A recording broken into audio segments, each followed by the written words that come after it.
The Speaker of Parliament has spoken. I say, Parliament should repeal the law and abolish the office of the Special Prosecutor. That is the opinion of the Speaker of Parliament. He thinks Parliament should, because we were in Ghana, Nana Addo Dankwa Akufo-Addo, used the NPP majority in Parliament to create the office of the Special Prosecutor. The NPP, remember, had majority in Parliament. Mike Okwe was sitting in Parliament as the Speaker of Parliament, and he oversaw everything and allowed it to go through and thumbprinted and said, yes, this is what we need. The same Mike Okwe who today is telling us to say the office of the Special Prosecutor has overlived its usefulness or outlived it. But this statement from the Speaker of Parliament and other people say the Special Prosecutor's Office no yenguno and I say yempam ma Kisie Jabin. My question here is, Kisie Jabin na problem no, and I say office na problem no. We are missing the conversation here. My job here is not to decide whether the office is the problem or Kisie Jabin is the problem. My office here is to make you understand. Say, we need to separate the activities of the office from the personal activities of Kisie Jabin. The personal interest of Kisie Jabin and office no are different. Now, what I want to say is say, whether the same Parliament that created Special Prosecutor's Office keeps the office or sack the Special Prosecutor, I don't care. It is their own problem. They will have to decide. So Parliament may decide, they say, Obube Kipi office, no? And also Ombe Pam Kisie Jabina. It is up to Parliament to make that decision. But, Memetiano, I believe, say, the problem we are facing today with the fight against corruption is Kisie Jabin not living up to expectations as the leader of the Special Prosecutor's Office. We don't believe, say, Kisie Jabin is not the problem. Now, Kisie Jabin as the leader of the Office of the Special Prosecutor, no, from day one, Kisie Jabin, we all know, say, with his law background, no, he had no experience occupying that office. And when I say no experience, he had not worked in any public office. So one, he did not understand how public office works. Kisie Jabin was given this job, even in his own interview. Okache Ghana for say, it wasn't because he was patriotic enough to take the Special Prosecutor's job. No. Kisie Jabin took the job because some pressure from his village, his chiefs, his hometown elders told him that take this job. He himself, he wasn't mentally, physically, emotionally, and whatever prepared to take that office. Into one, Kisie Jabin occupying that office, so he did not have the experience to be there as a public official. He had never worked as a public servant. So Kisie Jabin went into that office with his own mind. He didn't go there to one, collaborate or cooperate with any state agency. And Isam said, don't forget that word the Akufo-Addo used the day he was introducing Martin Amidu. Or say, Martin Amidu, the Office of the Special Prosecutor, Omojuma David said they need to collaborate with state agencies or do what? Or cooperate to make sure say Ejumana Omoyeno aye ejina ne naso. But Kisie Jabin entered this office not understanding that. Even though it's in the act of the Special Prosecutor, Kisie Jabin did not go in as a public servant. He went in as a man of himself. He had his own shoe to fill. Even at Verton, they told him, would you want to fill the shoes of the experienced predecessor? He said no. So he did not understand what he was going into in the first place. Now, Kisie Jabin went into the office of the Special Prosecutor as the boss without any strategy. There was no strategy which or focus to direct the office.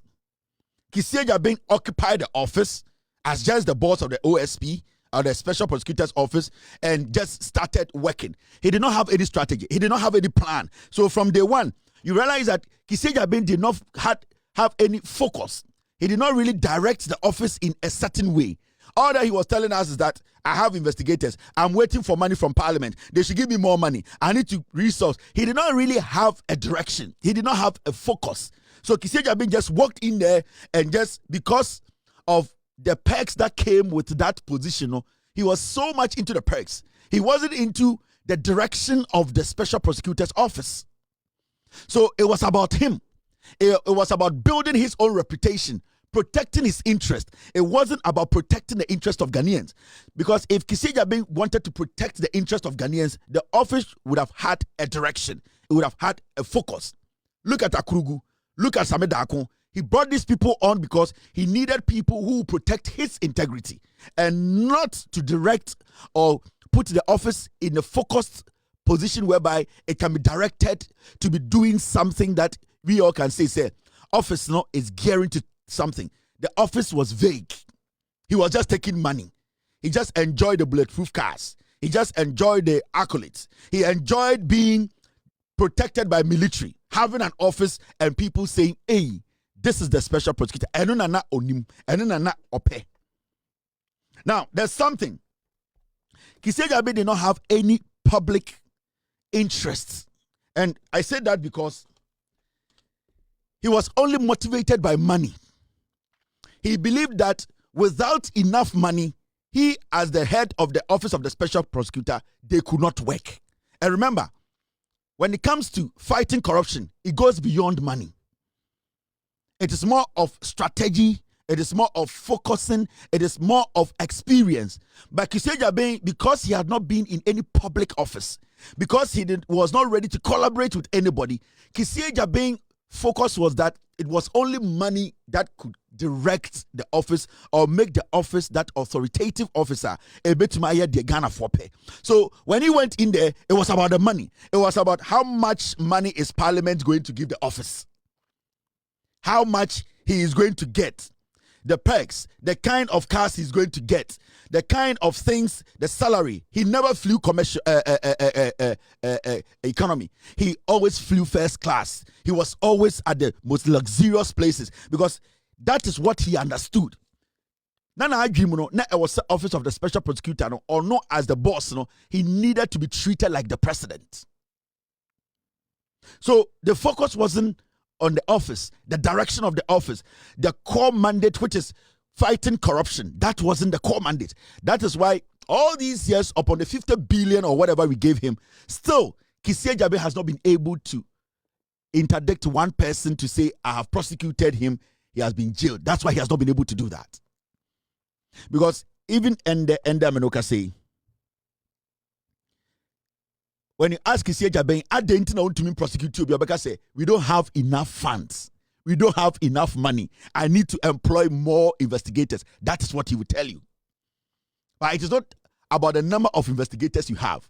It's about you being focused and knowing what you want to do.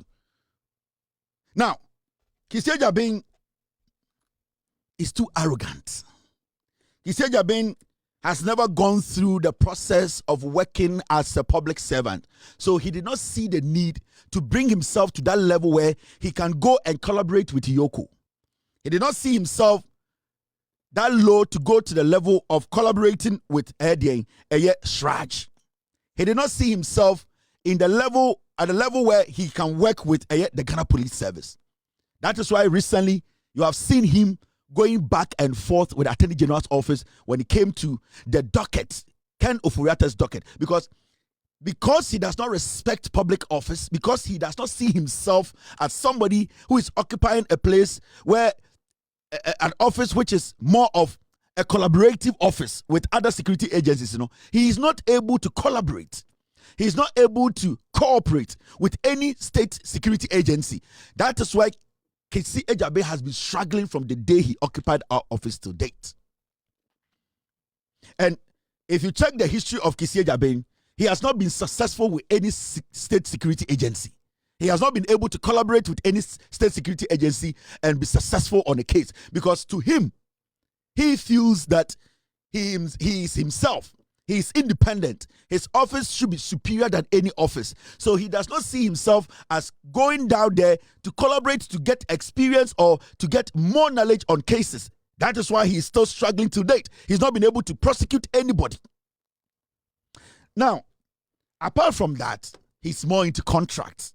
He's more into behind the scenes negotiations and deliberations. That is the business part of it. Now, when you look at all these things, now you ask yourself, is Kisieja being the problem, or the office of the special prosecutor is the problem? From what I have told you now, you can see clearly that the office of the special prosecutor, to me, if Parliament decides to shut it down, I don't care.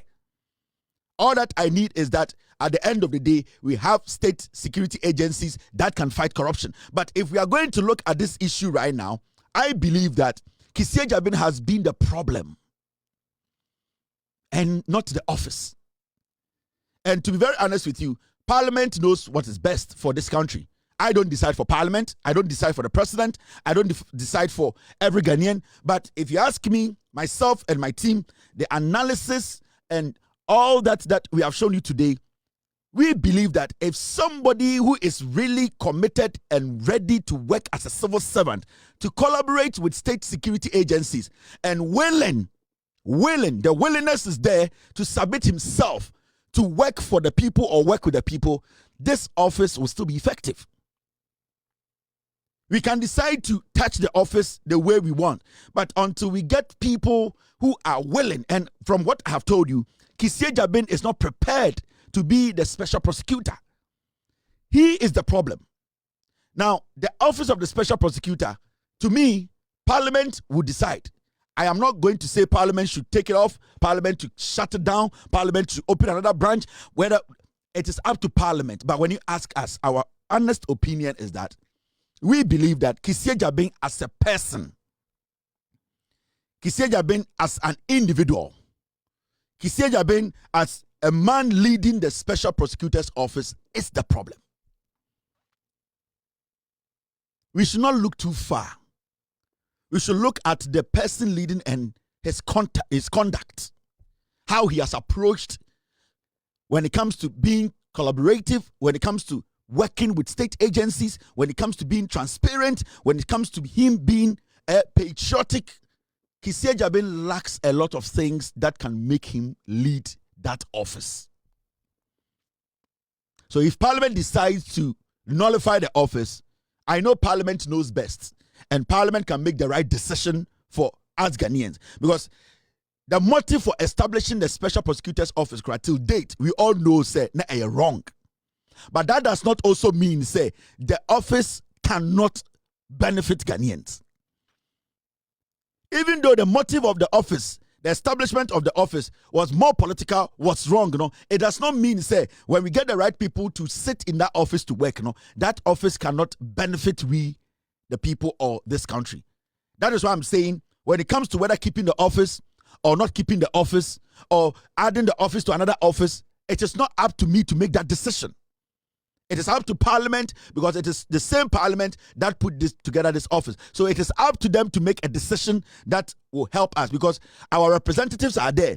They will have to go and think. Or someone will say, this decision we are taking, are we taking Kisieja out and keep the office, or we are going to nullify the office and also sack Kisieja? How is it going to benefit us? But from our point of view, Loud Silence Media, we believe, say, when you look at everything happening, Kisieja as a person and his deputies, they are the problem.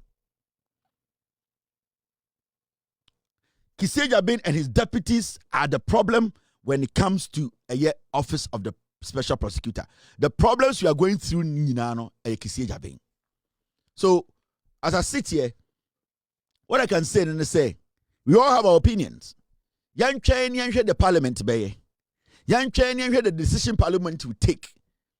The same Parliament that brought special prosecutor today wants to sit on the special prosecutor's matter. Let us see the decision they will take. Let us see, say, our interests will be in their interests. Let us see the parliament to make a decision. We will all be satisfied. I'm not going to jump the gun. I'm not going to sit here and tell parliament what to do. We are all going to sit and listen to our own parliament. The parliament we have there, you and I, our representatives, so whatever they do there should be in our interest. I will leave this conversation here. It's up to you to think about this. To us, our editorial platform, we believe Kissie Ejabeng as a person is the problem. Kissie Ejabeng, the special prosecutor, as a person is the problem.